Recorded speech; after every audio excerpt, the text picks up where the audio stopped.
Namaskar. It is a great honor for the people of India that you have invited me to deliver the keynote at the inaugural Sydney Dialogue. I see this as a recognition of India's central role in the Indo-Pacific region and in the emerging digital world. It is also a tribute to the comprehensive strategic partnership between our two countries, a force of good for the region and the world. I congratulate the Sydney Dialogue for its focus on emerging critical and cyber technologies. Friends, we are in a time of change that happens once in an era. The digital age is changing everything around us.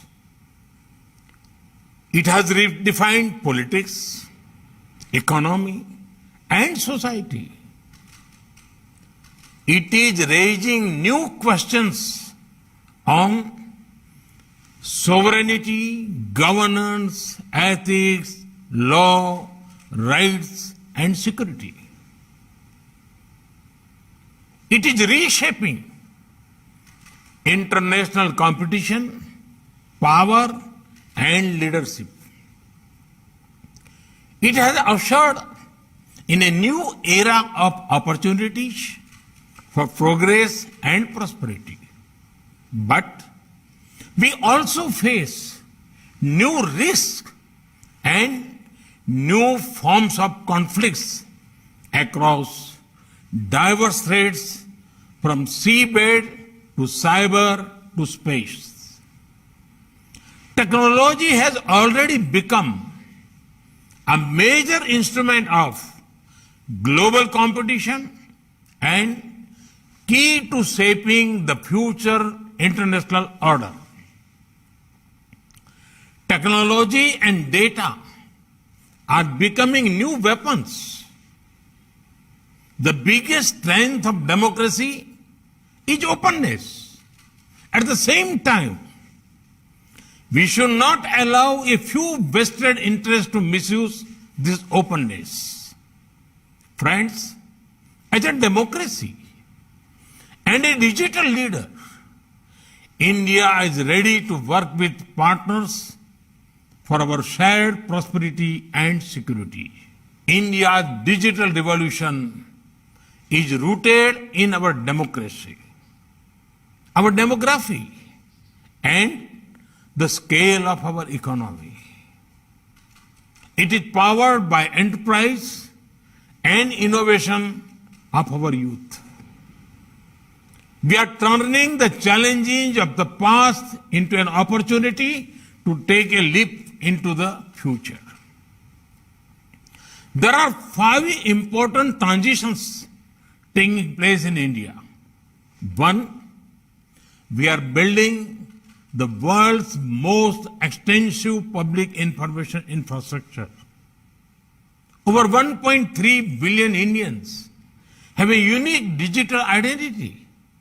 We are on our way to connect 600,000 villages with broadband. We have built the world's most efficient payment infrastructure, the UPI. Over 800 million Indians use internet. 750 million are on smartphones. We are one of the largest consumer of data per capita and have one of the cheapest data in the world. 2, we are transforming the lives of the people by using digital technology for governance, inclusion, empowerment, connectivity, delivery of benefits and welfare. Everyone has heard of India's financial inclusion, banking, and digital payment revolution. Recently, we have used technology to deliver over 1.1 billion doses of vaccines across India's vast geography using Arogya Setu and CoWIN platforms. We are also building a national digital health mission for affordable and universal health care for our billion plus people. Our One Nation, One Card will deliver benefits to the hundreds of millions of workers anywhere in the country. 3. India has the world's third largest and fastest growing startup ecosystem. New unicorns are coming up every few weeks. They are providing solutions to everything from health and education to national security. 4. India's industry and services sectors, even agriculture, are undergoing massive digital transformation. We are also using digital technology for clean energy transition, conversion of resources, and protection of biodiversity. 5. There is a large effort to prepare India for the future. We are investing in developing indigenous capabilities in telecom technology such as 5G and 6G. India is one of the leading nations in artificial intelligence and machine learning, especially in human-centered and ethical use of artificial intelligence. We are developing strong capabilities in cloud platforms and cloud computing. This is key to resilience and digital sovereignty. We are building world-class capabilities in quantum computing. India's space program is a vital part of our economy and security. It is now open to innovation and investment for the private sector. India is already a major center for providing cybersecurity solutions and services to corporates around the world. We have set up a task force with our industry to make India a global hub for cybersecurity.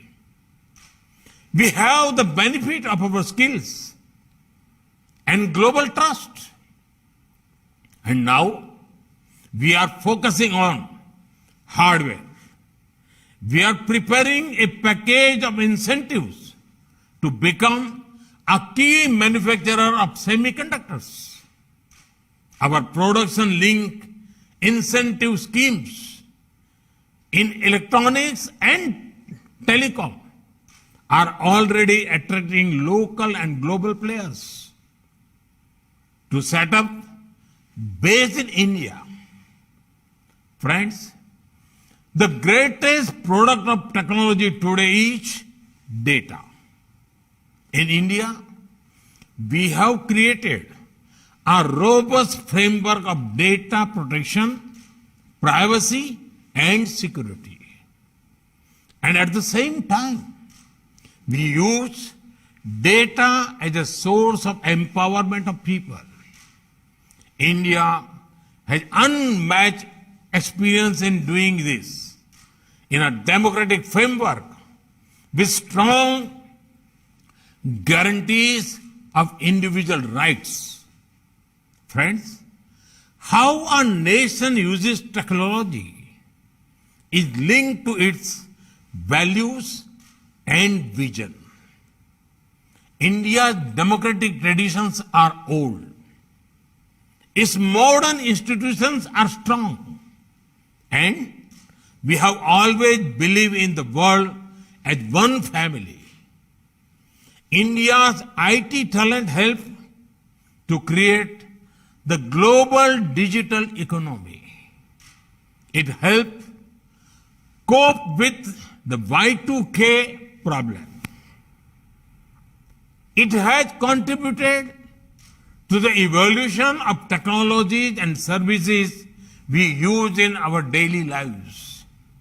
Today, we offer our CoWIN platform to the entire world free and made it open source software. India's extensive experience with use of technology and policy for public good, including development and social empowerment, can be of great help to the developing world. We can work together to empower nations and their people and prepare them for the opportunities of this century. That is also important for building a future of this world that reflects our democratic ideals and values. That is as important as our own national security and prosperity. Friends, it is therefore essential for democracies to work together, to invest together in research and development in future technology, to develop trusted manufacturing base and trusted supply chains, to deepen intelligence and operational cooperation on cyber security, protect critical information infrastructure, to prevent manipulation of public opinions, to develop technical and governance standards and norms consisting with our democratic values, and to create standards and norms for data governance and for cross-border flow that protect and secure data. It should also recognize national rights and at the same time promote trade, investment, and larger public good. Take cryptocurrency or Bitcoin, for example. It is important that all democratic nations work together on this and ensure it does not end up in wrong hands which can spoil our youth. Friends, we are at a historic moment of choice, whether all the wonderful powers of technology of our age will be instruments of cooperation or conflict, coercion or choice, domination or development, operation or opportunity. India, Australia, and our partners in the Indo-Pacific region and beyond hear the call of our times. And we are prepared to rise to fulfill our responsibilities. I am confident that the Sydney Dialogue will be a wonderful platform to help us shape our partnership for this age and fulfill our responsibility to the future of our nations and the world.